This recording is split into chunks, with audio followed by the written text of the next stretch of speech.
Well, think about the evidence of an eyewitness in a court case. One of the things that you as a juror have to ask is there any ulterior motive for this testimony? What does this person have to gain by lying? In the case of the apostles, they had no earthly reward to gain and every earthly comfort to lose, yet they persisted. In fact, they were willing to spend the rest of their lives proclaiming the message of salvation through faith in Jesus without any payoff from a human point of view. No retirement plan, no 401k, no cozy villa waiting for them in Capernaum. They faced a life of hardship. They were ridiculed, beaten, imprisoned, and finally, most of them were executed in tortuous ways. Why? Because they were convinced beyond a shadow of a doubt that they had seen Jesus Christ alive. The Bible is undoubtedly the best source for information about the life, death, and resurrection of Jesus. Yet there are those who would dismiss these accounts outright simply because of their religious subject matter.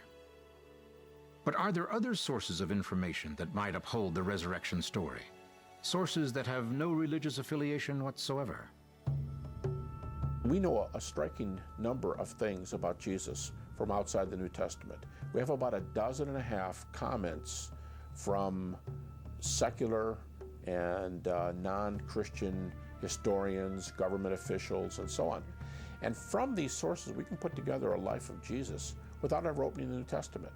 And in this body of material, we even have a reference or two to at least to the disciples' belief in resurrection. And here I'm talking about the Josephus comment where he's actually saying the disciples believed he was raised from the dead.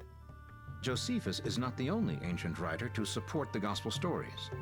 At least 9 strictly secular ancient documents speak either of Jesus or the key beliefs of the early Christians.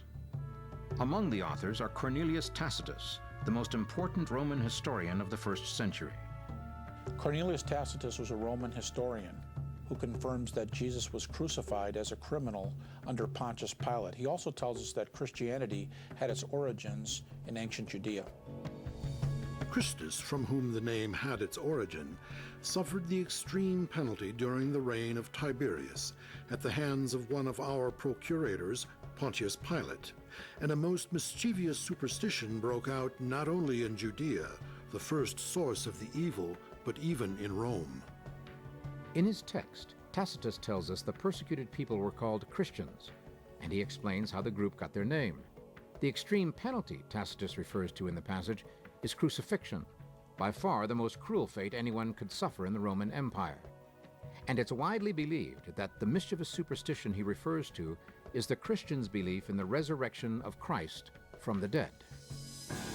Examining the evidence for himself, that's what Jesus' doubtful disciple Thomas insisted on. But what if he were around today? And what if he had never seen the physical evidence of Jesus' resurrected body? Would the evidence found in the writings of non-Christian witnesses carry enough weight to convince him?